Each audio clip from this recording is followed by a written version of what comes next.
Baik, sekarang apa sebab turunnya Al-Fatihah? Penting diketahui tidak semua surah dan ayat dalam Al-Quran memiliki asbabun nuzul, sebab turun.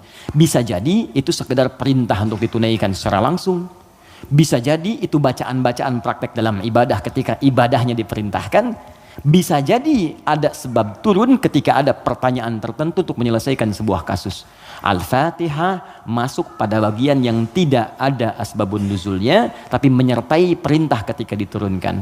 Apa perintahnya? Salat.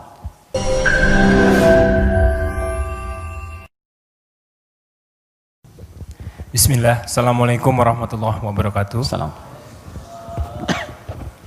Dua pertanyaan Ustadz. Silakan. Pertama terkait Al-Fatihah. Terkait surat Al-Fatihah. Okay.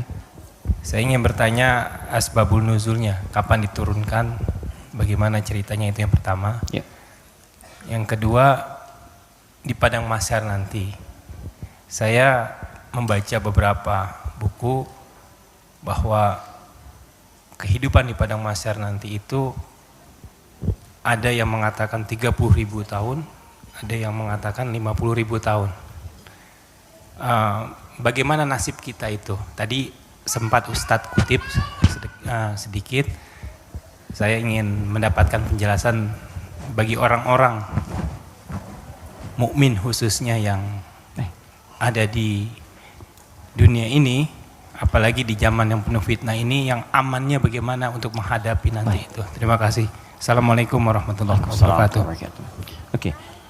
Pertama, asbabun nuzul, sebab turunnya surah Al-Fatihah. Saya berikan sedikit dulu informasi. Jadi ada dua jenis asbab di dalam fikih Islam. Kalau asbab itu terkait dengan turunnya ayat, asbab itu sebab. Jadi sebab itu bahasa Arab asalnya, diserap ke bahasa Indonesia menjadi sebab. Sebab turunnya Al-Quran disebut asbabun nuzul. Kalau sebab munculnya hadis disebut asbabul wurud. Maksudnya asbabul wurud namanya. Misal, pernah dengar hadis tentang isbal? Isbal itu pakaian yang melebihi mata kaki. Nah, itu apa sebabnya Nabi berkata hadis itu? Sebabnya apa? Nah, sebab namanya asbabul wurud. Dari pengetahuan sebab ini kita akan melihat sebuah kesimpulan hukum. Jelas ya? Baik, sekarang apa sebab turunnya Al-Fatihah? Penting diketahui tidak semua surah dan ayat dalam Al-Quran memiliki asbabun nuzul, sebab turun. Bisa jadi itu sekedar perintah untuk ditunaikan secara langsung. Bisa jadi itu bacaan-bacaan praktek dalam ibadah ketika ibadahnya diperintahkan. Bisa jadi ada sebab turun ketika ada pertanyaan tertentu untuk menyelesaikan sebuah kasus. Al-Fatihah masuk pada bagian yang tidak ada asbabun nuzulnya, tapi menyertai perintah ketika diturunkan. Apa perintahnya? Salat. Diperintah salat ketika diturunkan, Nabi diperintahkan setahun sebelum hijrah, usianya 52 tahun. Jadi usia 53 tahun, beliau hijrah kemudian ke kota Yathrib yang kelak menjadi Al-Madinah Al-Munawwarah. 13 tahun berdakwah di kota Mekah, setelah usia 40 tahun diangkat menjadi Rasul, turunnya surah Al-Alaq. Setelah itu kemudian 12 tahun sebelum hijrah turunlah perintah salat.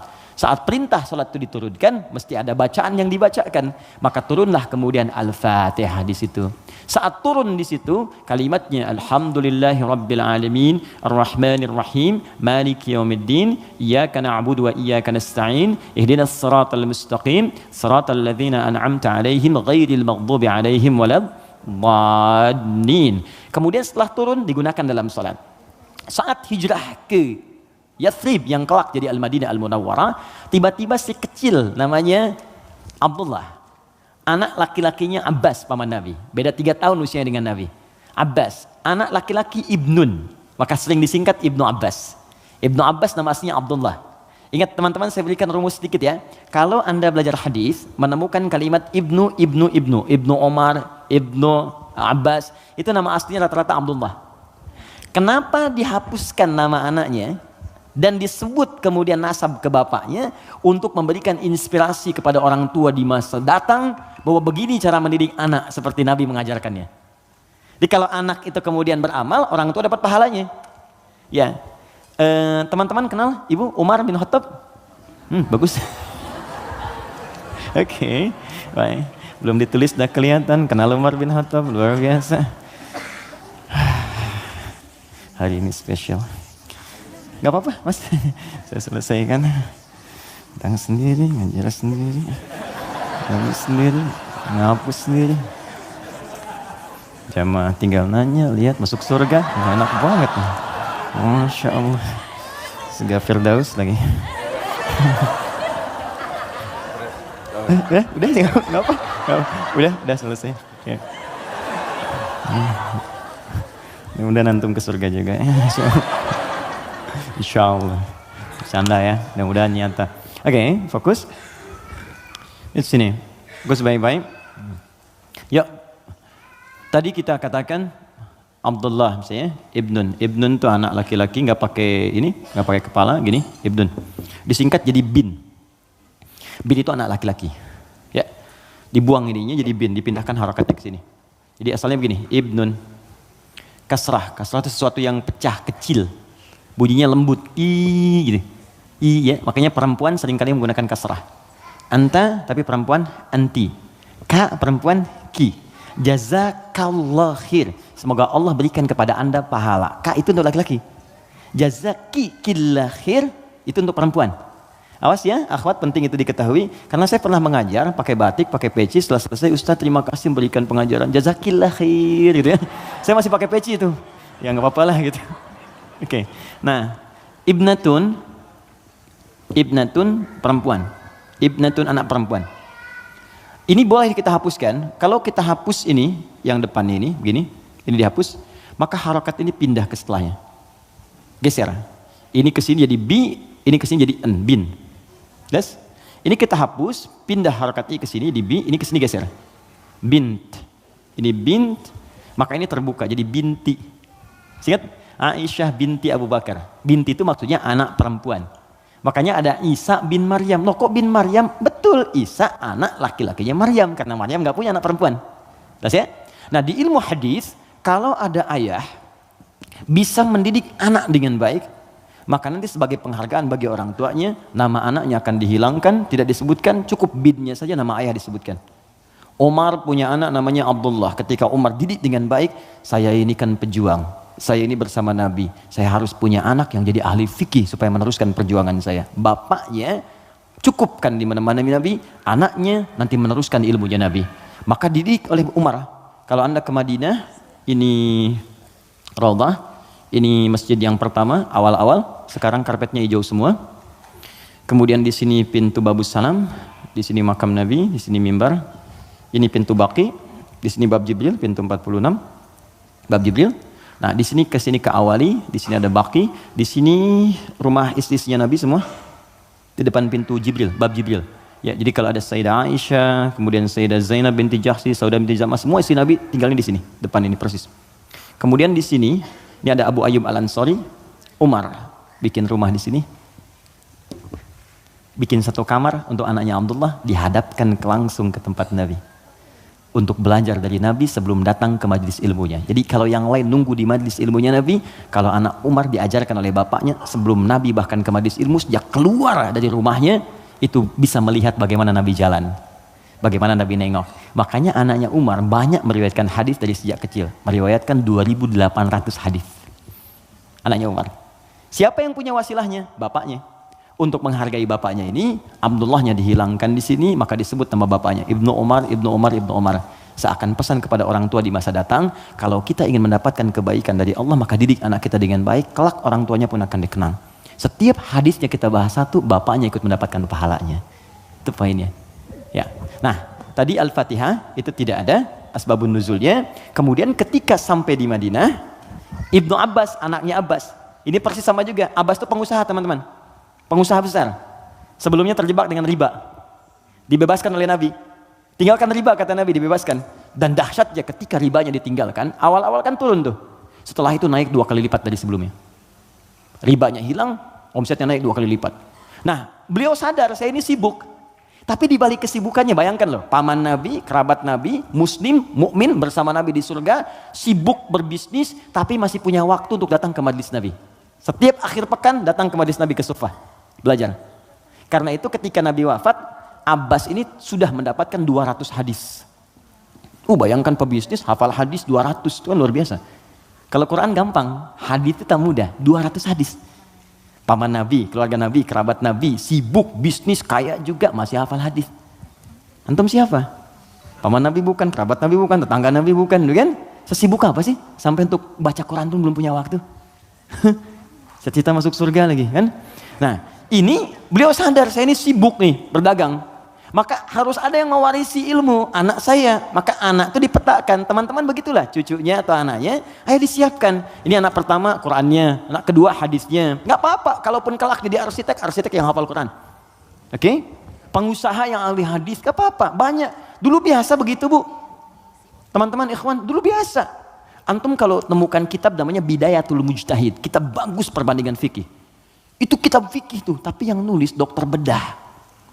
Ibnu Rushd namanya, di barat dikenal dengan Averroes. Itu nulis kitab fikih, itu biasa dulu tuh, biasa saja.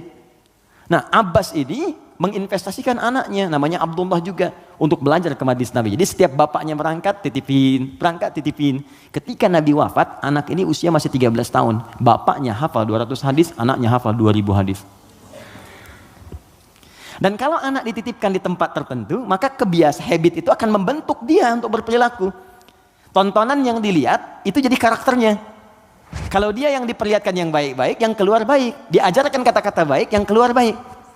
Sekarang ada pendekatan bagus, ini share sebentar. Jadi pendekatan Al-Quran sekarang namanya. Ya, saya juga share dengan teman-teman, termasuk di keluarga kami terapkan. Kalau Anda ingin cepat anaknya hafal Quran, maka dia bisa dilatih dan dikondisikan dari sejak awal. Dengan lingkungan Quran. Misal, lahir dari 0 bulan ketika lahir, itu Anda kondisikan misalnya speaker aktif di rumah. Ya, dalam setiap 1 bulan dia dengar 1 juz. Bacakan aja 1 juz. Setiap 1 bulan, tapi jangan acak ya. Terurut. Misal bulan pertama juz 1, bulan kedua juz 2, pindah terus. Sampai bulan ke-30, usia dia 30 bulan dia sudah mendengar 30 juz. Dan anak itu sejak mulai dilahirkan, organ pertama yang berfungsi kata Al-Quran, di kata Al-Quran, itu pendengarannya. Al-Quran langsung mengatakan, itu pendengarannya. Jadi ketika dia 30 bulan, dia sudah mendengar 30 juz. Itu sepakat dan sudah melalui research di sini, dia hanya butuh 6 bulan untuk menjadi penghafal Quran yang sempurna. Di usia 3 tahun, sudah hafal Quran 30 juz. Ini yang diterapkan orang tuanya Fajar. Beliau pengen bacakan sendiri, begitu dikasih ASI, bacain 1 juz. Begitu usia 3 tahun, kalimat pertama yang keluar di lisannya adalah ayat-ayat Quran. Dipanggil Ustadz untuk mengecek, ternyata Allahu Akbar, 4 tahun sudah 30 juz. Terakhir kami ketemu sedang menghafal tafsir. Dan divonis lumpuh otak. Anda bayangkan, lumpuh otak hafal Quran 30 juz. Dan di mana Anda pada saat ini? Ya, kembali ke sini. Dia bertanya, Mas Primus, apa pertanyaannya? Ya Rasulullah, karena dia terbiasa dengan taklim, jadi dunianya masuk. Ya Rasulullah, kenapa Allah nggak turunkan 1 ayat yang bisa membatasi antara surah 1 dengan surah yang lainnya? Karena dulu masih nyambung. Al-Falaq nyambung ke An-Nas, sebelumnya Al-Ikhlas. Jadi orang nggak tahu pembatasnya di mana, walaupun dibacakan oleh Nabi. Maka diturunkanlah kemudian Bismillahirrahmanirrahim. Ya, karena pertanyaan anak kecil itu. Dijawab kemudian, Ibnu Abbas tuh sering bertanya, turun jawaban. Al-Baqarah 189 itu turun karena pertanyaan Ibnu Abbas. Ya Rasulullah, kok bulan bentuknya robah-robah, kemarin sabit, sekarang setengah, sekarang bulat betul, kenapa begini? Kenapa jadi ahillah turun? Yas'alunaka 'anil ahillah. Masya Allah, qul hiya mawaqitu lin-nasi wal hajj. Ibnu Abbas yang tanya, turunlah Bismillahirrahmanirrahim. Sejak turun Bismillahirrahmanirrahim itu, maka Nabi membaca Al-Fatihah dengan 3 cara. 1, dibaca penuh dengan bismillahnya, dijaharkan. Bismillahirrahmanirrahim. Alhamdulillahi rabbil alamin. Ar-Rahmanirrahim. Baca. Baik. Ada yang kadang Nabi bacanya silent. Bismillahirrahmanirrahim. Alhamdulillahi rabbil alamin. Ar-Rahmanirrahim. Ada yang kembali ke awal tadi, nggak dibaca sama sekali. Alhamdulillahi rabbil alamin. Ar-Rahmanirrahim. Maliki yaumiddin. Maka dari sini riwayat tersebar, boleh dibaca. Ada yang keempat, rakaat pertama dibaca jahat kata Abu Hurairah, Bismillahirrahmanirrahim. Yang kedua nggak dibaca sama sekali. Ada 70 hadis jumlahnya. Maka disimpulkan oleh para ulama, cara membaca Al-Fatihah disepakati dituliskan di mushaf Bismillahirrahmanirrahim. Bismillahnya bisa dibaca dengan 4 cara. Jahar, kencang, sir, silent, tidak dibaca sama sekali, dibaca rakaat pertama, selanjutnya tidak. Semua riwayat tersambung kepada Nabi dan tidak ada kaitan dengan ormas tertentu. Oke? Karena saya pernah tugas di Mekah 2010 menyambut jemaah haji. Begitu datang depan Masjidil Haram, Isya, imamnya Syekh Sudes. Ya, kan di situ mazhabnya Hambali, jadi disirkan. Bismillahirrahmanirrahim. Alhamdulillahi Rabbil Alamin. Komentar pertama makmumnya, wah iki imamnya Muhammadiyah tuh, Muhammadiyah. Muhammadiyah cabang Masjidil Haram mana bayang. Ketuanya Syekh Sudes. Jadi nggak ada hubungan baik NU Muhammadiyah atau yang kita berkomunikasi baik ya, kemudian saling bangun hubungan baik, tapi paham ilmunya. Jadi kesimpulannya tidak ada asbabun nuzul untuk Al-Fatihah, tapi hanya terkait untuk kebutuhan dalam menunaikan ibadah. Tapi kemuliaan fadilahnya diungkapkan kemudian oleh Nabi, dipraktikkan dalam kehidupan dan dirangkum oleh para ulama dalam kitab tafsir. Sampai sini bisa dipahami? Baik, suasana mahsyar. Pertama jawabannya wallahu taala a'lam bis-shawab, karena memang kita belum ke sana. Karena wallahu a'lam itu Allah yang tahu. Maka kita tanyakan kepada Allah, Allah turunkanlah kemudian paparan dalam ayat-ayat Al-Qur'an. Baik. Tentang suasana itu diturunkan satu surah. Surah ke-75. Surah Al-Qiyamah. Persiapannya diturunkan surah Al-Waqi'ah. Surah ke-56. Waktu terjadinya diturunkan surah ke-31 ayat 34. Tentang kiamatnya, peristiwanya, persiapannya. Waktunya tidak diketahui. Dirahasiakan supaya kita semangat untuk beramal dalam persiapannya. Makanya kalau Nabi ditanya kapan kiamat, Nabi balik tanya persiapan kamu apa? Ya. Jawaban Nabi, jangan sibuk pikirkan kiamat, sibuk pikirkan amalan dirimu untuk ke situ. Karena kiamat pun dirahasiakan oleh Allah supaya kita semangat untuk beribadah menyambut itu. Dan nggak akan ada umat Nabi Muhammad kemudian hidup saat kiamat, nggak ada. Semua akan diwafatkan yang soleh-soleh. Nggak akan mengalami itu. Nggak akan mengalami. Semua wafat. Maka turun Quran surah ke-31 ayat 34. Innallaha indahu ilmus sa'ah. Sungguh hanya milik Allah pengetahuan tentang waktu tepatnya terjadi kiamat. Sa'ah. Tuh, diksi Al-Quran tuh indah sekali. Kiamat tuh kan di Quran banyak. Malik yaumuddin kiamat. La uqsimu bil yaumil qiyamah yaumul qiyamah. Yaumul ba'ts, hari kebangkitan. Tapi ketika menunjuk waktu pakai sa'ah. Innallaha indahu ilmus sa'ah. Sa'ah itu kalau sekarang jam. Di jam itu ada menitnya? Ada. Ada detiknya? Ada. Bahkan sampai ke menit detiknya hanya Allah yang tahu. Di sini ada 5 hak prerogatif Allah. 5 yang tidak diketahui oleh siapapun, bahkan even itu malaikat. Makanya di hadis Muslim nomor hadis ke-8, malaikat bertanya pada Nabi, "Mata sa'ah?" Kapan terjadi kiamat? Kata Nabi, "Mal mas'ulu anha bi'a'lama minas sa'il." Yang ditanya tidak lebih tahu daripada yang bertanya. Anda kan yang dekat dengan Allah, Anda yang tahu. Nah, ini ingin menegaskan bahkan saya pun malaikat yang paling dekat dengan Allah nggak tahu kapan terjadinya. Apalagi dukun yang kemudian tiba-tiba ada di bumi. Ya, ahli langit pun nggak tahu masa ahli bumi kemudian tiba-tiba bisa menerawang. Ya, makanya kalau ada yang mengatakan kiamat akan terjadi tanggal sekian, bulan sekian, tahun sekian, udah abaikan aja. Ya, itu paling gampang, sudah jauhi. Saya di Garut dulu tahun 99, itu menjelang tanggal 9, bulan 9, tahun 99, tersebar isu akan terjadi kiamat. Sebagian ada yang sepi tuh, sepi di pasar Garut tuh, Tarogong sepi apa. Saya bilang kenapa nggak pada beraktivitas, isu kiamat menyebar. Tiba-tiba nggak terjadi, diundur katanya ke tahun 2012. Terjadi pengunduran kiamat, Anda bayangkan. Jadi itu poinnya. Jadi kalau waktu, jangan ditanya kapan terjadi. Yang penting untuk diketahui adalah persiapan kita apa. Dan paling dahsyat adalah jika terjadi perbuatan-perbuatan yang dengan perbuatan itu justru tanda-tanda kemudian kiamat itu semakin menuju dekat. Tapi dekat dalam pandangan Allah dengan kita berbeda. 1 hari bagi Allah hitungannya hari, bagi kita kan 1000 tahun. Ya kan? Bagi Allah dekat nih. Iqtarabatis sa'atu wansyaqqal qamar. Bulan telah terbelah, kiamat semakin dekat. Kiamat semakin dekat itu bukan saat Bang Deddy bikin sinetron. 15 abad yang lalu itu turun ayat, kiamat sudah dekat. Itu kalimat Quran. Kiamat sudah dekat 15 abad yang lalu. Cuman sudah 15 abad belum kejadian. Karena bagi Allah tuh gampang, tinggal 10 hari lagi, tinggal 7 hari lagi. Cuman sehari itu kan ribuan tahun. Jelas ya? Maka jangan dipikirkan waktunya. Tapi Nabi kemudian ditanya oleh malaikat, ma amaratuha, apa tanda-tandanya? Ya, idza talidal amatu rabbataha, jika sudah budak melahirkan tuannya.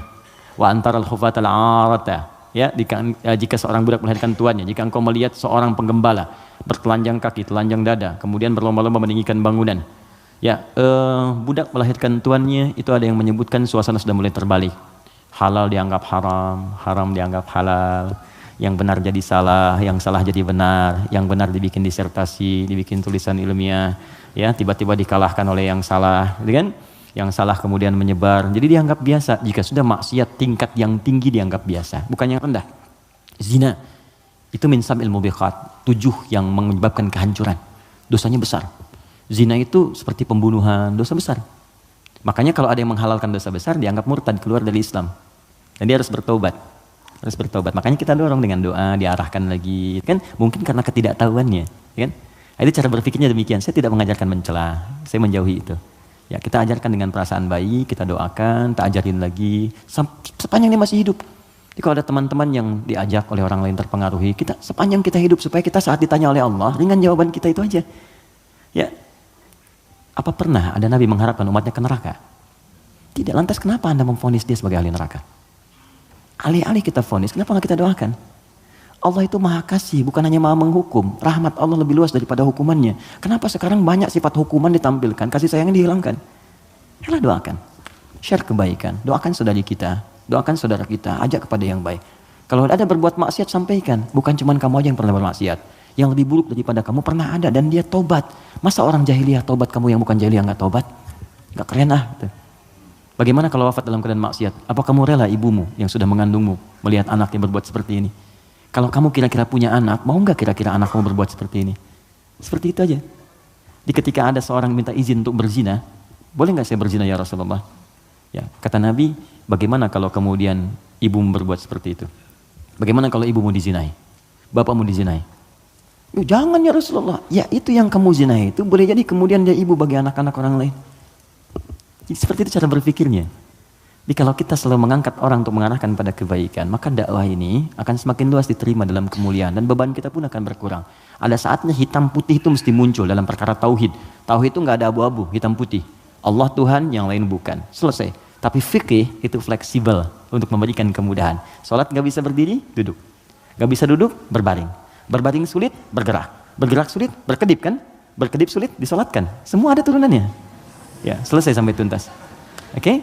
Jadi waktu tidak ada yang tahu. Suasana disampaikan supaya kita merasakan dahsyatnya itu. Turun surah Al-Qiyamah. La uqsimu biyaumil qiyamah. Quran surah 75. Wa la uqsimu bin nafsil lawwamah. Kata Allah, saya bersumpah kiamat pasti terjadi. Dan saya bersumpah pada saat itu banyak yang menyesal dan mencela dirinya. Lawwamah itu pencela. Mencela, aduh kenapa saya nggak begini, nyesel saya begini. Sama kayak Anda misalnya punya masalah dengan pasangan, Anda marah-marah sama istri. Setelah itu Anda menyesal, ya kenapa saya mesti marah sih? Toh jelaskan, duduk dengan tenang juga bisa, kenapa saya marah ya, saya menyesal ya Allah. Tapi biasanya pertama setan akan menghambat kita untuk berbicara dulu, ditahan, jadi diam-diaman gitu. Itu begitu tuh caranya. Itu di Quran ada. Dan solusinya juga ada. Dan ada penyesalan setelah itu. Sama ke anak juga begitu. Anak berbuat salah terus kita marah ya. Kamu ini kemarin nggak ngerti mama ya. Tapi setelah itu ya Allah kok saya marah sih. Ya, kok saya marah sih gitu ya. Nah itu lawamah namanya. Mencela diri pada sesuatu yang tidak seharusnya terjadi. Hari kiamat lebih banyak lagi. Kenapa dulu saya nggak sholat? Kenapa dulu saya nggak beriman? Kenapa dulu saya begini? Itu kiamat. Dan itu sudah bukan ranah kita lagi. Kata Allah, kalian yang beriman wafat dulu supaya nggak melihat hiruk pikuk orang. Udah. Biarkan mereka sibuk menyesali dengan apa yang telah mereka kerjakan. Karena kamu dakwahi, nggak mau beriman juga. Diberikan 5 kali sehari petunjuk dari bangun tidur sampai tidur lagi. Nih Allah nih, syahadatlah, ayo sholat, ayo beramal. Ini Allah nih, Allahu Akbar. Bahasa Arabnya, ya asyhadu an la ilaha illallah. Kan 5 kali kan? Dari bangun tidur sampai tidur lagi. Sepanjang hidup loh, setiap hari. Kurang apa lagi? Kurang apa lagi? Dan lafaz ini, kenapa disebut adzan? Apa artinya adzan? Panggilan. Apa artinya panggilan? Adzan. Saya memanggil kamu kemarin, saya mengadani kamu kemarin. Tidak. Adzan itu panggilan, tapi bukan sekedar panggilan. Adzan itu seakar juga dengan kata uzun, jamaknya adzan, artinya telinga. Kenapa lafaz ini disebut dengan adzan? Karena Allah menjamin lafaz ini satu-satunya lafaz di muka bumi yang terus akan didengar oleh orang yang masih punya pendengaran di telinganya. 24 jam tidak berhenti. Makanya waktu adzan itu bisa berbeda di setiap tempat. Coba lihat, di sini adzan, nanti setelah saya Bintaro adzan, Tanah Kusir adzan, kan? Jakarta adzan, ke Bekasi adzan, sebelumnya ke Bandung, terus 24 jam. Itu Mesir selesai adzan, Libya adzan, Libya selesai Tunis adzan, Maroko adzan. Demikian terus 24 jam diperdengarkan supaya kita nggak punya alasan lagi di hadapan Allah Subhanahu wa taala. Makanya orang-orang yang nggak mau beriman sampai dengan kiamat dalam persepsi kita umat Islam, nanti yang beriman diwafatkan dulu supaya kamu nggak capek lagi melihat hiruk pikuk mereka. Kamu istirahat aja nanti sampai saat hisab selesai. Jadi begitu kiamat terjadi, kacau semuanya. Yang sedang disebutkan di surat Abasa itu, ya, bagaimana seorang yang mengandung tiba-tiba bisa keguguran. Ya yauma yafirul mar'u min akhi wa ummihi wa abi wa fasilatihi tuwi, ya, wa man fil ardi jami'a. Semua orang enggak akan ingat, Pak. Kata Al-Qur'an saking dahsyat, jangankan gini ya, maaf. Gempa terjadi. Apa Anda masih bisa ingat dengan teman-teman ini? Demi Allah saya katakan, gempa goyang dikit udah keluar, lari semua. Masing-masing menyelamatkan dirinya. Dalam bahasa Arab, sekali gempa disebut zilzal. Kalau digoyang, idza zulzilatil ardu, sekali. Ya, sekali, kalimatnya sekali. Zulzilatil ardu itu artinya goncangannya menghancurkan yang atas, hancur semua ke bawah. Jelas? Tapi kalau disebutkan 2 kali, kalimat keduanya bentuknya bisa verb, kata kerja, atau juga noun, bisa kata benda. Bisa fi'il, awas, bisa isim, kata kerja atau kata benda. Fokus. Kalau kata kerja diulang 2 kali. Idza zulzilatil ardu zulzilat. Kalau kata benda untuk menunjukkan suasana hancur semua bendanya pakai kata benda zilzal. Idza zulzilatil ardu zilzalaha. Kalau disebutkan 2 kali itu bukan yang atas hancur ke bawah, tapi yang di bawah naik semua ke atas. Push. Kata Allah, kalau semua orang sudah nggak peduli dan menganggap biasa gempa-gempa dengan skala-skala tinggi yang menghancurkan yang atas hancur ke bawah, sudah nggak peduli dianggap biasa. Udah jadi berita aja, gempa Ambon sekian, gempa Palu sekian, gempa Aceh sekian, gempa. Sudah biasa, nanti saya akan datangkan gempa yang tidak biasa, yang membuat semua orang baru merasakan apa yang terjadi. Saya naikkan semua yang dibawa ke atas. Wa akhrajatil ardu athqalaha. Baru orang berkata, wa qalal insanu malah. Ini ada apa ya, ada apa ya.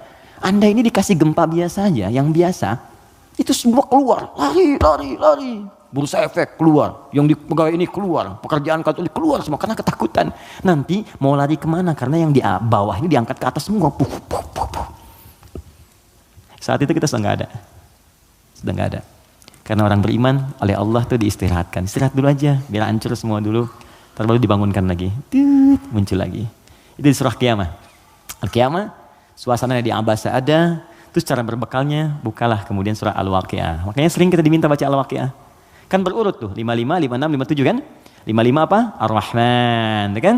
Nah, jangan dibaca saat pernikahan aja. Ya. Saat lamaran baca Ar-Rahman. Sekarang tuh keren, tapi saya senang bagus-bagus sekarang pakai Al-Quran. Ya. Sampai ada seorang kiai kedatangan 3 orang ya untuk melamar putrinya, cantik, bagus, soleha. 3 orang datang melamar, pertanyaan pertama Quran. Anda siapa namanya? Saya Anas, Pak. Bagus, baca surat Anas. Anas. Ya bagus katanya. Yang kedua siapa namanya? Saya Torik, Pak. Ya, baca At-Torik. Baca bagus ya. Yang kedua belum disuruh udah pucat tuh. Adik siapa namanya? Saya Imran, Pak. Tapi dia pintar. Tapi panggilan sehari-hari Kulhu, Pak. Ya Allah, udah sini. Oke, jelas ya Mas Bima? Oke, jadi baca surat Al-Waqi'ah untuk berbekal. Wa ashabul yamini wa ashabul yamin. Yang pegang tangan di tangan kanannya saat kiamat itu enak banget, tinggal menikmati surganya. Ada yang pertamanya sabiqun, yang duluan masuk surga. Tapi mereka golongan sedikit. Jangan diratapi ya sedikit saya nggak masuk. Bukan, masuklah ke dalam golongan sedikit itu. Nanti ditafsir di ayat lain, bagaimana cara masuk ke dalam golongan itu? Ditafsir di An-Nisa, Quran surah keempat ayat 69, paling kanan pertengahan. Wa may yuti'illaha wa rasul, siapa yang mau taat kepada Allah dan Rasulnya, fa ulaika ma'al ladzina an'amallahu 'alaihim, maka mereka akan disertakan dengan golongan sedikit. 4 golongan saja. Minan nabiyyina, dengan semua nabi. Jadi ada orang yang tinggal di surga sekomplek dengan semua nabi. Dari Nabi Adam sampai Nabi Muhammad SAW. Enak tuh. Kamu tinggal di mana, akhi? Surga biasa. Tangannya siapa? Ya, depan saya Nabi Ibrahim. Masya Allah. Belakang saya Nabi Musa. Samping kiri saya ganteng-ganteng Nabi. Dulu kan ente nonton ganteng-ganteng serigala. Ini ganteng-ganteng Nabi. Nabi Yusuf. Kanan saya Nabi Muhammad SAW. Nah, itu yang bisa menyatu dengan itu 3 golongan. Ya, siapa dia? Siddiqina wasyuhada'i wassalihin. Siddiqin itu orang jujur. Yang dimaksud jujur di sini adalah jujur mempraktekkan bimbingan Quran dimanapun dia berada. Anda misalnya aktif di dewan, kata Quran jujur, praktekkan jujur, benar, jaga kebenaran, tawadhu, sabar, praktekkan semuanya. Sampai gak apa-apa, capek itu wajar. Capek itu emang dunia untuk capek. Dunia itu tidur aja capek. Sementara aja. Nanti kalau sudah selesai, tenang kita.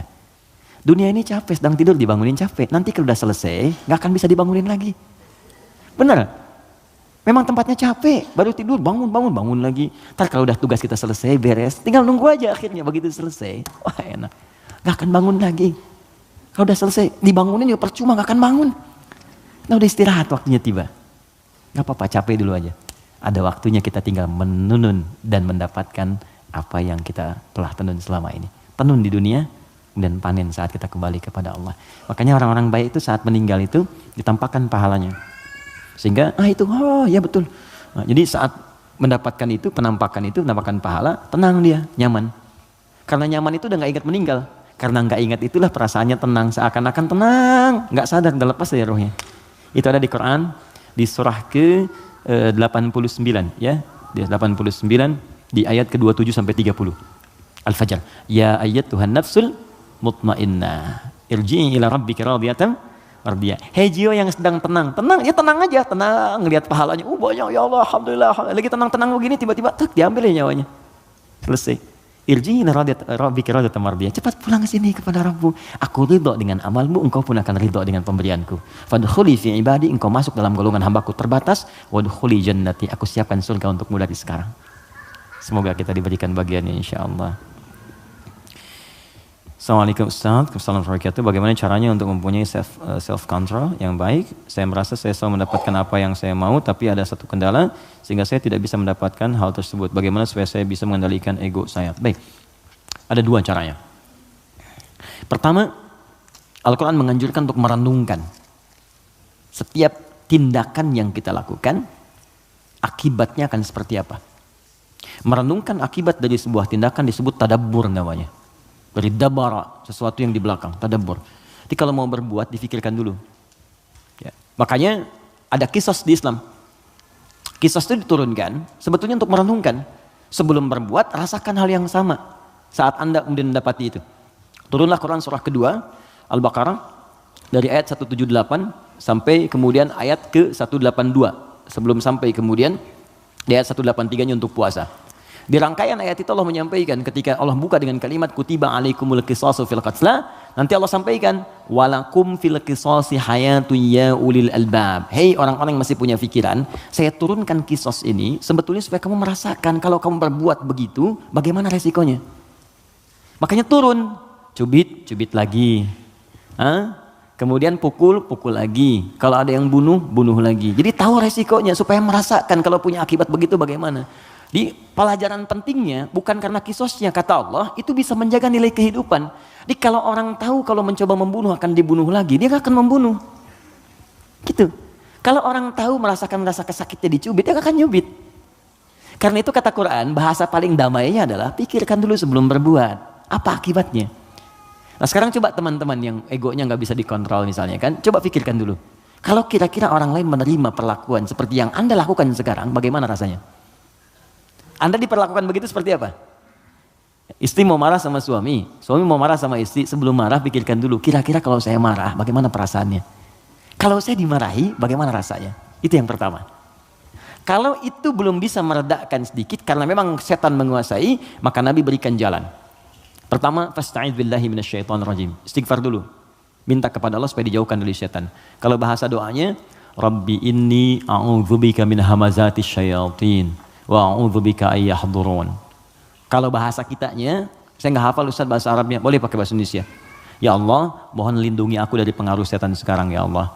Jangan sampai dia hadir menguasai jiwaku. Ya, kalau belum reda, sedang berdiri, duduk kata Nabi. Duduk belum selesai, berbaring sebentar, pikirkan dulu. Belum tenang, wudu, karena api hanya bisa dipadamkan dengan air. Pelan-pelan. Yang terakhir, kalau belum mempan juga, perhatikan bahasanya, indah sekali.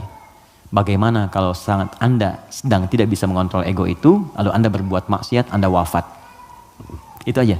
Itu rumus di Quran surah ke-67 ayat yang kedua. Walladzi khalaqal mauta wal hayata liyabluwakum ayyukum ahsanu amala. Dialah Allah yang menciptakan kehidupan dan kematian supaya menguji yang masih hidup, supaya banyak berbuat baik. Artinya kalau sedang berbuat maksiat, pengertian terbaliknya, coba pikirkan Anda akan wafat. Apa enggak enak dicatat di catatan malaikat maut kan? Ya, begitu dicatat meninggal dalam keadaan marah-marah. Enggak enak banget. Terus dibuka lagi di hari kiamat, semua orang lihat. Kan enggak enak. Pengajian tiap pekan, ngaji, sholat, azan lagi, meninggal dalam keadaan marah-marah gitu. Kan enggak enak banget, dibuka semuanya. Makanya bertobat dari sekarang, sensor. Ya, teman-teman kan ada adegan yang enggak baik kan disensor. Ya kan? Dubbing, suara yang kurang jelas dubbing. Sekarang itu kata-kata maksiat kita sensor dari sekarang mumpung belum meninggal. Supaya filmnya enggak dibuka di hari kiamat.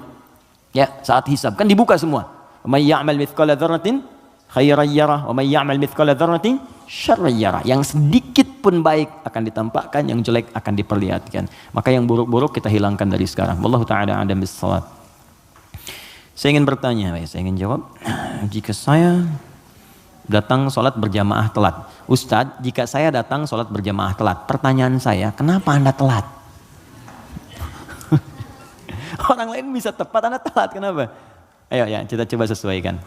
Saat imam sudah mulai bacaan sholat, oke? Satu, ada 3 pertanyaan. Bila imam akan segera ruku, apakah saya boleh baca doa iftitah dulu, lanjut al-fatihah? Gini.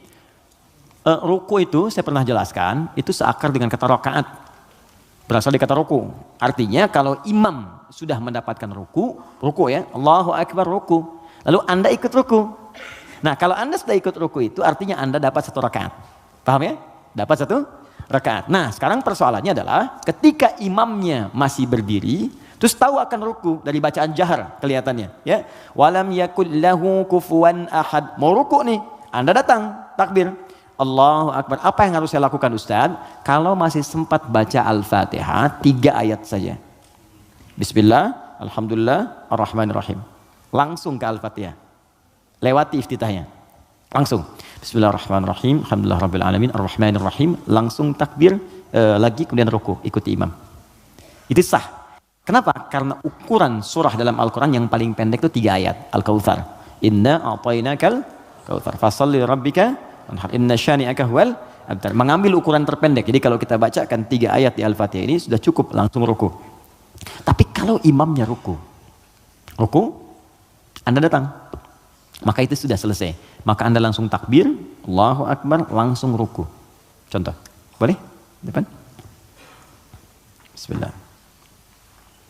Silakan di sini menghadap ke sebelah sini saja ya, biar netral sedikit. Sebelah sana. Ruku, Mas Dimas, mohon izin. Ini ruku ya. Saat ruku ini, mohon izin, boleh?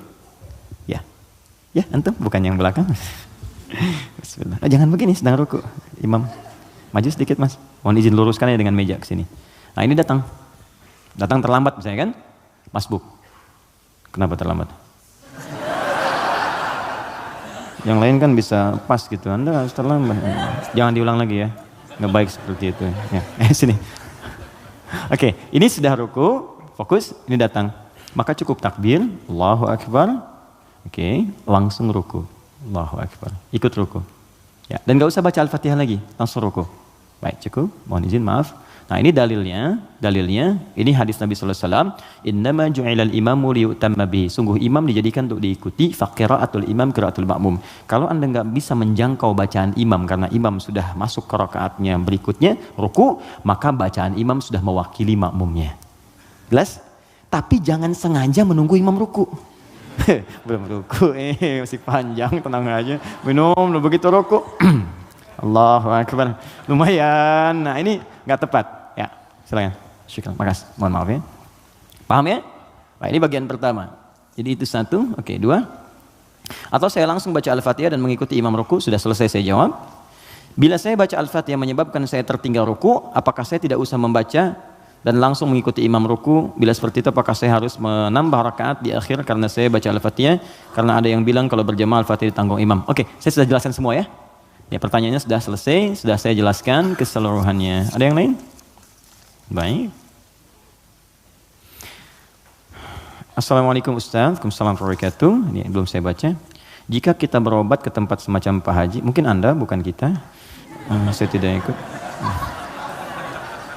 Oke.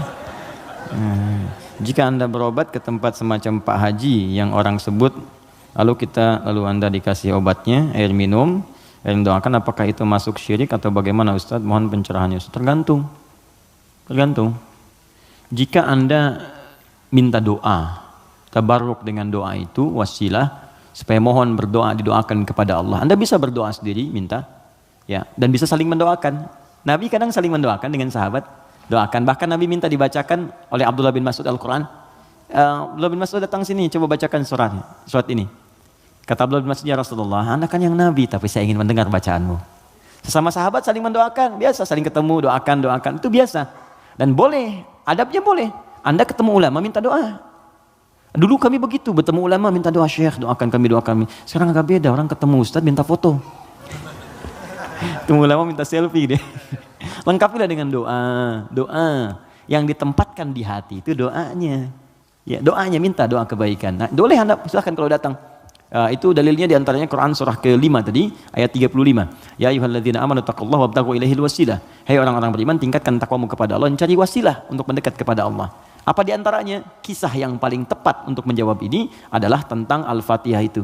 Jadi ada seorang yang sakit tadi, ya, kepala suku di Arab, sakit kemudian zaman itu, lalu dia minta kepada para sahabat, ngutus ajudannya, ya, untuk bertanya, ada nggak yang bisa menyembuhkan? Kata sahabat, Allah yang sembuhkan. Datang didoakan dengan baca Al-Fatihah.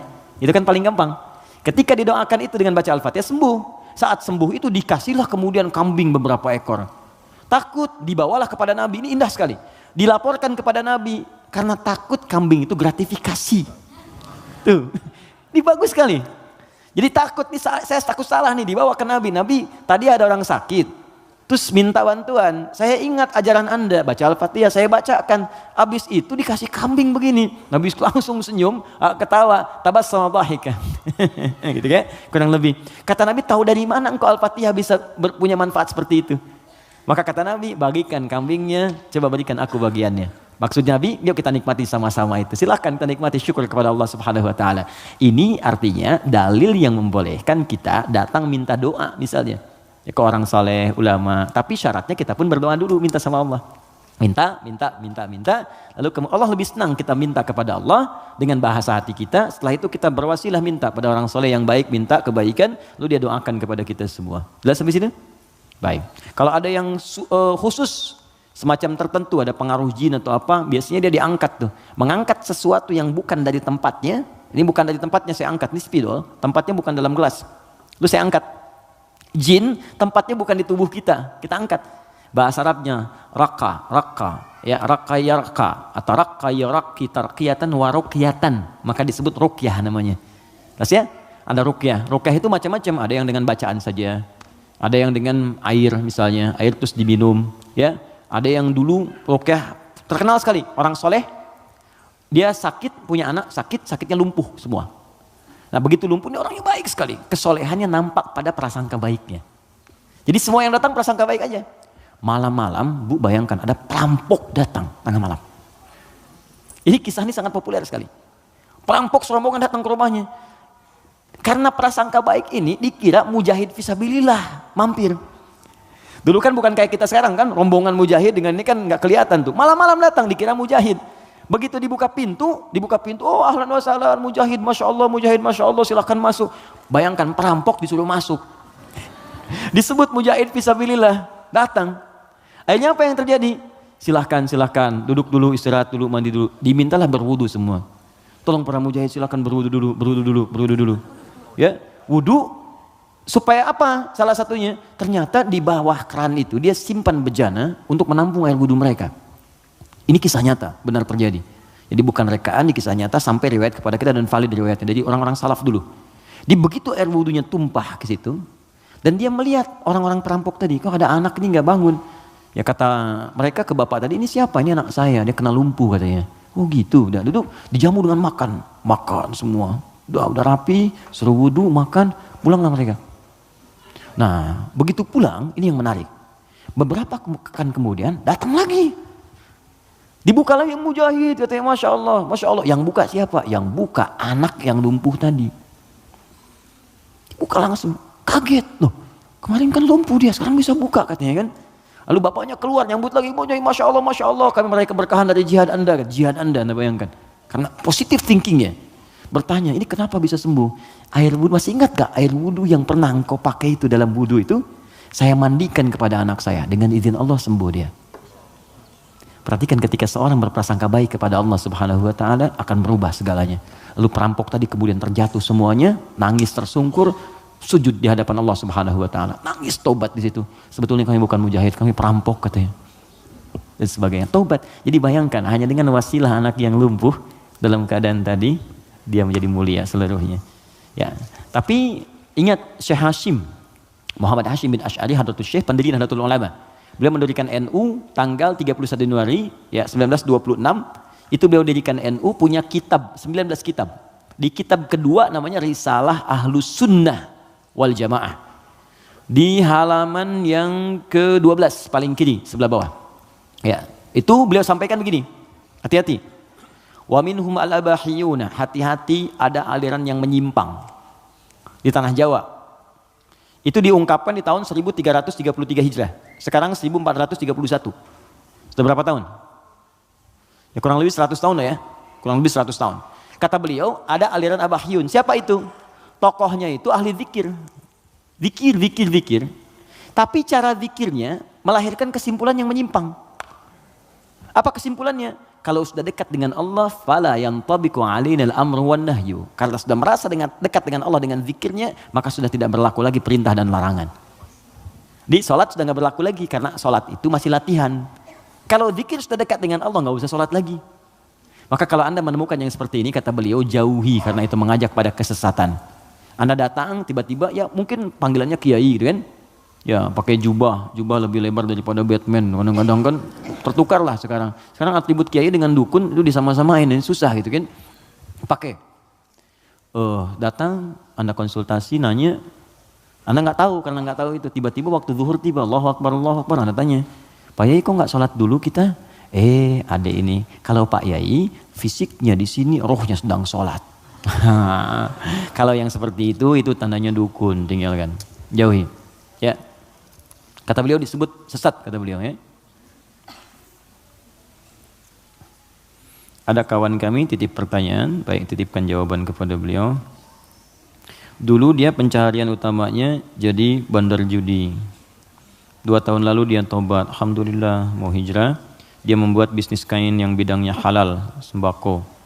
Tapi sumber modalnya masih dari sumber judi. Waduh. Ya. Pertanyaan, apakah bisnis sembako tersebut otomatis haram juga? Jika ya, bagaimana cara membersihkannya? Sedangkan itu mata pencarian dia satu-satunya. Quran surah ke-51 ayat 22. Paling kanan pertengahan.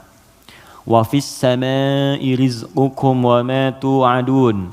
Hei seluruh manusia, sebelum engkau lahir, rezeki kamu telah aku tetapkan di langit dan aku janjikan akan diberikan. Kaidah pertama. Kata Allah, rezeki kita itu udah teratur, nggak akan tertukar. Nggak akan tertukar. Ada putri yang tertukar, ada menteri yang ditukar, tidak ada rezeki yang tertukar. Rezeki nggak ada yang tertukar. Jadi ini pun memberikan pesan kepada kita, jangan pernah mencuri. Jangan pernah mencuri karena buang-buang energi. Ya mohon maaf, nggak akan pernah rezeki kita diambil orang, pasti balik. Pasti balik. Hanya ada rezeki orang dititipkan pada kita, itu ada. Ada. Ini rezeki saya bukan minuman ini? Bukan. Rezeki saya itu kalau sudah masuk ke dalam kerongkongan saya. Mungkin ini rezeki orang, cuman di atas namakan saya saat ini ada di sini. Kalau saya nggak minum, kan yang minum orang lain. Bisa Mas Dimas, bisa yang lain dan sebagainya, itu kan? Oke, jadi yang pertama, jangan pernah kita berpikir untuk berbuat curang demi mendapatkan rezeki. Karena dengan yang baik pun akan dapat.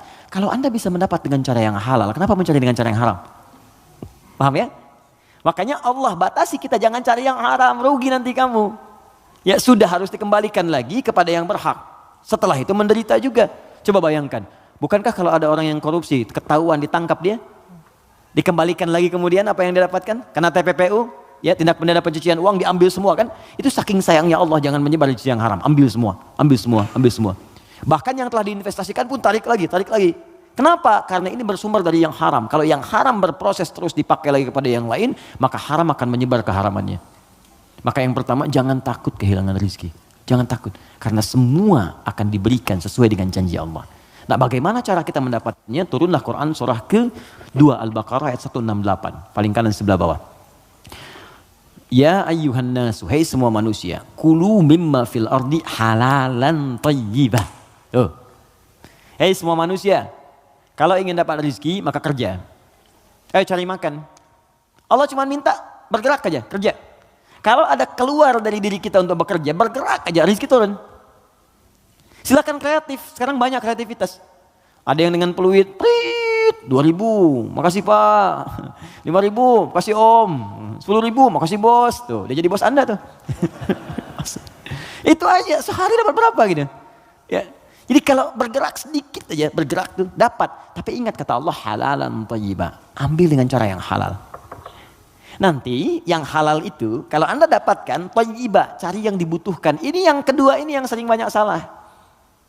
Di banyak orang mendapat dengan cara yang halal, tapi thayyibat yang dipraktikkan. Thayyibah itu artinya keluarkan ya rizki yang kita dapatkan itu, kemudian beli yang kita butuhkan, yang bermanfaat untuk kita. Di pola konsumtif itu kata Al-Quran, kalau mau benar-benar yang dibutuhkan bukan yang diinginkan. Gak setiap yang diinginkan itu mesti didapatkan, beban hidupnya tinggi nanti. Ya ini kalau haus butuh apa? Minum. Jadi minuman yang ada kan kita bisa minum. Jadi kadang karena orang selalu menginginkan yang tidak ada, jadi berat tantangannya. Karena rumus fisika juga begitu. F1 sama dengan F2, gaya gerak sama dengan gaya dorong. Apa yang kita dapatkan itu yang keluar. 5.000 cukup untuk beli teh manis. Kan 20.000 buah naga, kan? Nah tapi ingat, kalau Anda punya 5.000, tapi pengen yang 20.000, maka rumusnya berubah jadi hukum Pascal. F berbanding lurus dengan P. Gaya berbanding lurus dengan tekanan. Semakin banyak gaya, semakin tertekan hidupnya. Poinnya. Kalau gaya Anda begitu ya susah hidupnya.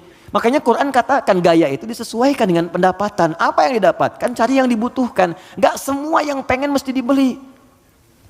Nasi goreng Kebon Sirih yuk jam 11. Ya Anda tinggal misalnya di Bekasi pengen ke nasi goreng Kebon Sirih.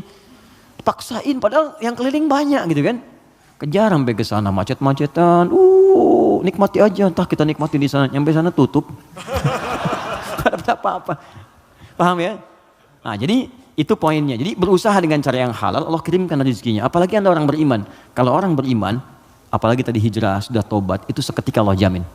Pindah surahnya, pindah ayatnya ke ayat 172. Quran surah kedua, ayat 172. Perhatikan ayatnya. Ya ayyuhalladzina amanu. Kita 13 menit menuju zuhur. Hai orang-orang yang telah punya iman. Kulu min thayyibati. Jangan pernah pikirkan yang haram. Ingat ya? Lihat sini. Kata Allah, jangan pernah pikirkan yang haram. Kalau Anda nggak pernah pikirkan yang haram, maka saya akan kirimkan ma razaqnakum. Kami yang kirimkan rizkimu, bukan engkau yang sulit untuk mendapatinya. Jadi orang beriman tuh kalau nggak pernah pikir yang haram, Allah cepat datangkan. Datang. Nanti berkahnya ditambah. Kalau berkah sudah tambah, dapat 100.000 pun sebulan cukup. Saya pernah ke Telas namanya. Telas tuh habis, di Google aja nggak ada. Anak saya yang kecil pengen gembala kambing. Jadi dia dengar kisah Rasulullah menggembala kambing, pengen kambing. Kita bawa ke sana. Di situ Pak Ibu, ada penggembala yang sebulan itu cuma dapat 100.000. 100.000. Tapi Allahu Akbar, saya berapa kali datang, lihat, merenung, netes air mata. Itu setiap datang, Pak, yang nggak ada tuh ada gitu. Musim buah ada buah, ikan dikeluarin semua, jamu kita. Terus saya tanya, di mana kambingnya? Di belakang katanya. Saya lihat kan, wah begitu dilihat bersih, putih, bersih, dirawat bersih. Tapi yang heran, itu mulutnya ditutup pakai potongan aqua. Yang ada yang setengah liter itu kan, yang ditutup itu cukup ke mulut kambing. Terus saya tanya, ini kenapa ditutup? Ini sakit kambingnya? Bukan sakit Gus katanya, bukan sakit. Kenapa? Ini kambing baru kami bawa dari tempat kami beli. Kami tutup di sana mulut kambing itu dengan potongan aqua supaya di jalan dia tidak memakan yang bukan haknya. Itu saya berhenti dan keluar air mata saya. Saya bilang, saya mengajar hampir tiap waktu, kamu yang praktekkan. Banyak orang mendapat surga tapi Anda yang paling layak. Saya tutup mulut kambing ini supaya nggak makan yang bukan haknya. Banyak orang hadir taklim, menjaga lisannya begitu sulit. Dia jarang taklim, kambingnya pun ditutup mulutnya. Untuk tidak makan yang haram. Makanya rezekinya Allah kirimkan. Banyak 100.000 gitu. Gak pernah mengeluh ceria gini. Ada lagi orang penghafal Quran. Wah itu dahsyat itu juga. Jadi kalau Anda kunjungi, istrinya akan berkata, Alhamdulillah ya Allah Ustaz, Allah tuh baik sekali. Abi diberi rezeki banyak banget. Banyak tuh sebulan dapat 500.000. Banyak banget. Kalau Anda kunjungi itu ikan keluar, buah keluar. Apa kerja istrinya? Ngambil suluh di sawah, duduk, bikin, nyiapin ini. Tahu Anda? Istrinya hafal Quran 7 riwayat. Suaminya 30 juz. Anak-anaknya hafal Quran semua. Kalau kita membangun kedekatan dengan Allah tuh yang lain kecil lah. Kecil. Bahkan saat harta itu datang tuh kita malah sibuk nggak pakai itu gitu. Dah, kasih. Saya tuh kalau belajar ulama kita dulu tuh, Masya Allah. Ya, Kiai Haji Nur Ali tuh di Bekasi ada jalan Kiai Haji Nur Ali. Itu Pak, Ibu kalau taklim beliau ada amplop datang tuh kasih banyak tuh. Itu nggak banyak orang tahu. Malamnya dijajarkan begini. Santrinya dikumpulkan. Buka katanya, buka. Ada yang 5.000, yang 1.000, 10.000 sebagainya. Itu nggak pernah diambil oleh beliau. Kata beliau, ini 10.000 tolong berikan ke madrasah sana. Yang 5.000 wanana yatim. Yang 1.000 janda-janda sekitaran ini. Santuni semua. Hidupnya berkah. Jangan takut kalau Anda bisa mendapatkan yang baik. Kenapa mesti berjudi? Nah, kalau Anda bisa berbuat yang halal, kenapa mencari yang haram? Kalau Anda bisa jadi orang soleh, kenapa berbuat salah? Tinggalkan yang buruk tadi. Nah, kalau pernah bertobat dan hijrah, alhamdulillah pertahankan tobat dan hijrah itu. Hijrah itu artinya meninggalkan total yang buruk-buruknya. Termasuk tadi hasil judinya yang dipakai modal. Jangan dipakai modal. Sudah, keluarkan. Bagaimana cara mengeluarkannya? Cara mengeluarkannya adalah berikan kepada yang sosial yang umum sifatnya. Setelah itu Anda coba bekerja. Kalau memang nggak ada sama sekali, Anda bisa gunakan itu untuk sementara, untuk mendapatkan sesuatu yang lebih baik. Jadikan misalnya cari kerja untuk dapat kerja itu boleh dalam keadaan darurat. Nanti setelah mendapatkan yang baik-baik, cukup itu ini keluarkan. Sambil pertambah sedekah, tambah infaknya, keluarkan zakat kalau sudah masuk ke dalamnya. Itu seperti itu akan menutup yang kurang-kurangnya. Walakum ru'usum ma qad salaf. Ya, yang dulu akan ditutup oleh Allah. Sudah selesai semuanya. Yang sekarang akan dibuka. Tapi kalau Anda jadikan andalan itu, maka itu tetap akan menanam perasaan buruk di dalam jiwa kita. Jadi kalau harta kotor itu masuk ke dalam tubuh kita, jadinya begini. Quran surah 6 ayat 25. Wa fi adhanihim waqra. Dia akan beredar dengan darah. Kalau masuk ke telinga jadi daging, dia akan menutup sumber kebaikan. Kalau ke mata, awas. Wa ala absarihim ghishawah, akan menjadi penghalang. Nanti kalau masuk ke dalam tubuh kita, fi qulubihim marad, ada penyakit, maka lengkaplah khatamallahu ala qulubihim wa ala sam'ihim wa ala absarihim ghishawah. Kalau dimakan oleh keluarga, maka jadi bara neraka nantinya. Andanya mungkin merasa biasa, anak-anak mulai sulit diingatkan sholat, mulai sulit baca Al-Quran, mulai sulit menghafal dan sebagainya. Maka saran saya, kita doakan, kemudian kita support, jangan jadi cerita. Siapa teman kita itu? Yang konsultasi kepada kita, doakan, Anda apa support? Makanya persaudarakan. Saya tuh bingung, orang Islam sekarang hidupnya masing-masing, kenapa sih? Kenapa nggak bersaudara? Nabi itu kan mempersaudarakan. Khazraj dengan Aus. Ini saya pengen juga kajian musyawarah, teman-teman cobalah mengenal satu dengan yang lainnya. Terus saling support. Anda punya program apa? Support. Bisnis apa? Endorsein, barangin. Itu kenikmatannya itu terasa. Jangan takut rezeki Anda diambil, nggak akan tertukar. Nggak akan tertukar. Jadi semuanya akan mendapatkan bagiannya masing-masing, nggak usah takut. Nggak usah takut. Ya, ustadz-ustadz juga demikian tuh, jalan saling bagi, mengajar, melengkapi dan sebagainya. Itu saya sarankan seperti itu. Jadi yang bertanya ini kalau ada kesulitan kita respon, mungkin dititipkan kepada kita, mungkin kita bisa memberikan solusi. Jelas ya? Saya kira itu kita ada 7 menit saya kira, saya jawab yang terakhir ini, setelah itu kita berdoa dan siap-siap menunaikan salat berjamaah insyaallah. Bismillah, assalamualaikum warahmatullahi wabarakatuh. Assalamualaikum. Jazakallah khair atas kesempatannya. Allah semoga Allah muliakan Anda. Ketika saya masih tinggal di Oman, guru ustadz, anak saya yang laki-laki berasal dari Ghana, menerangkan bahwa iftitah itu bagian dari kunci dari salat yang akan dimulai. Maka menurut ustadz tersebut surat iftitah, okay, dibaca sebelum takbir. Beliau mazhab ibadi. Pertanyaan apa yang harus dilakukan anak saya, teman-teman yang diajak salat berjamaah ketika ustadznya baca iftitah dahulu sebelum takbir? Tidak ya. Ibadi itu termasuk yang tidak diakui. Saya sudah pernah ke Oman dan saya tahu mazhab di sana apa saja. Ibadi ada, Sunni ada, Syiah juga ada, di pertengahan yang punya Masjid Biru itu, saya sudah pernah kunjungan ke sana. Jadi Ibadi termasuk di antara paham yang tidak diakui, ya tidak diakui dalam sistem mazhab fikih dalam Islam kekinian yang mainstream. Ya karena itu menurut saya kembalikan kepada yang sunni yang sudah diajarkan kepada kita semua. Nah sumbernya bukan karena Ibadi, sunni atau yang lain, sumbernya itu petunjuk dari Nabi. Hadisnya bagaimana? Ayatnya bagaimana? Buka Quran surah kedua Al-Baqarah ayat yang ke-43. Wa aqimus shalah, tunaikan oleh kalian salat. Bagaimana menunaikannya? Maka diikuti dengan mengikuti petunjuk Nabi. Maka turunlah Quran kemudian surah ke-3 ayat 31, paling kiri sebelah atas. Qul in kuntum tuhibbunallaha fattabi'uni. Kata Allah, kalau kalian cintai aku, ikuti bagaimana Nabi mengajarkan. Nah, seperti apa Nabi mengajarkan salat? Karena kalau nggak diajarkan, kita nggak bisa meniru. Maka buka hadis Muslim nomor hadis 397, buka Al-Bukhari nomor hadis 711. Dari kisah siapa? Sahabat Abu Hurairah. Siapa yang menunjukkan? Khalid bin Rafi' Az-Zuraiqi. Bagaimana bunyinya dari Nabi? Bunyinya kurang lebih begini. Ya, idza qumta ilas shalah, kalau kamu pengen sempurna salatnya, asbighul wudu, sempurnakan wudu. Wudu sempurna. Wudu dulu. Tsumastaqbilil qiblah, menghadap ke arah kiblat. Menghadap ke kiblat. Fakabbir, kemudian bertakbir. Setelah takbir diajarkan baca iftitah. Ada 9 jenis doanya. Ada yang pendek, ada. A'udzubillahi samil alim minasyaitonir rajim, ada. Ada misalnya yang gabungan, ada. Ada yang agak panjang, Allahumma ba'id baini wa baina khataayaya, ada. Ada yang Allahu akbar kabira, walhamdulillahi katsira, subhanallahi bukratan wa asila. Ini satu doa. Satu doa. Kalau Anda bacakan lagi, wajjahtu, itu doa-doa digabungkan jadi satu. Ya. Ada 9 jenis doa iftitah itu, panjang sekali. Yang panjang, pendek. Kenapa ada pendek, menengah, panjang? Supaya sesuai kondisi. Jadi kalau kita sedang buru-buru di perjalanan, di airport misalnya, atau di stasiun, kita sedang menunggu misalnya kereta atau pesawat sedang tunggu, jangan yang panjang-panjang. Yang sedang aja yang pendek. Allahu akbar kabira, alhamdulillahi katsira, subhanallahi bukratan wa asila, langsung Al-Fatihah. Kan? Atau kita bacakan a'udzubillahi samil alim minasyaitonir rajim. Dah, langsung Al-Fatihah. Ya, pendek sekali. Pendek sekali.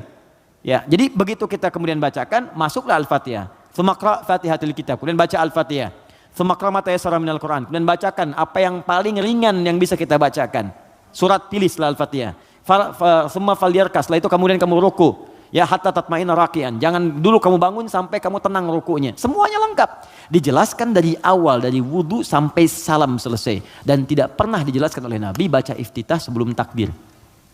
Ya, iftitah itu tempatnya setelah bertakbir. Takbir baru iftitah. Adapun Anda ingin baca bismillah sebelum takbir, boleh mengambil hadis umum.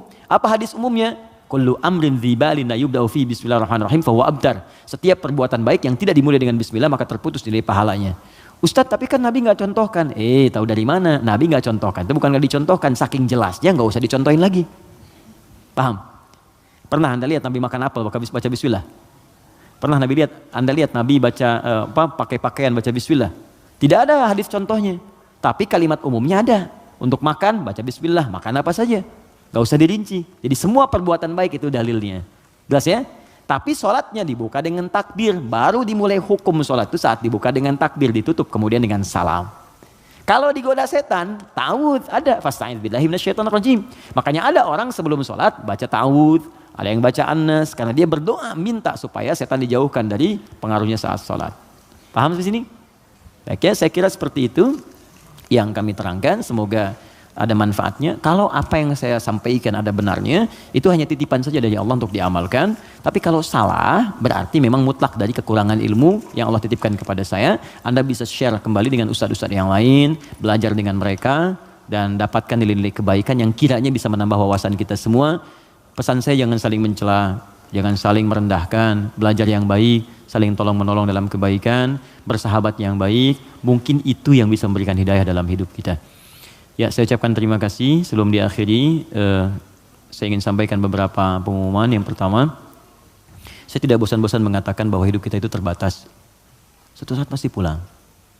Sekali-kali sebelum tidur, coba rasakan mungkin tidur saya yang terakhir. Lihatlah ke cermin, pantas kan jadi ahli surga. Kalau sudah paham dengan itu, maka segera perbaiki diri. Kalau punya titipan di rumah, ada istri, ada suami, ada anak-anak, maka coba pikirkan, masa iya antum ke surga anak-anak tertinggal? Maka berubahlah dengan baik.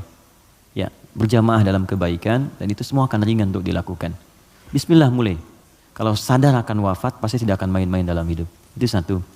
Yang kedua teman-teman, saya ingin teman-teman tuh dan kita semua lebih bersaudara dengan baik.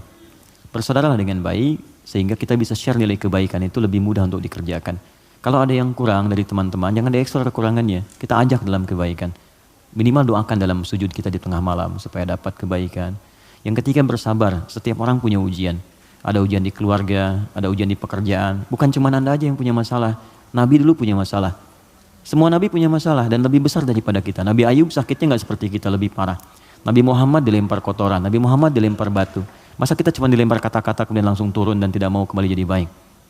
Yang terakhir, berbekal.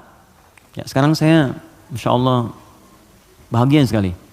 Jadi kita buka karantina itu hafalan. Kita ajarkan metode taisir yang Allah titipkan.